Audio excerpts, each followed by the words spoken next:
আসসালামু আলাইকুম সম্মানিত দর্শকবৃন্দ। আমি আছি সচিবালয়ে মেট্রো রেল স্টেশনে।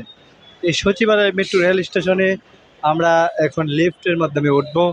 আপনারা দেখছেন সততা মিডিয়া 111। সম্মানিত দর্শক, এই যেখান থেকে দেখছেন আমরা লিফটের মাধ্যমে সচিবালয় মেট্রো রেলের মধ্যে আমরা উঠছি। দেখতে পাচ্ছেন যে নতুন যুগে মানুষ বাংলাদেশ রূপান্তরিত হয়েছে। সেই নতুন উদ্যমে বাংলাদেশ এগিয়ে যাবে।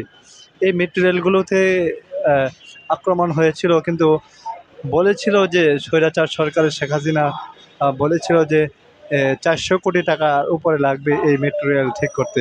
কিন্তু আসলেই মেট্রো রেল ঠিক করতে 400 কোটি টাকা লাগেনি, তার আগেই আহ, ঠিক হয়ে গেছে।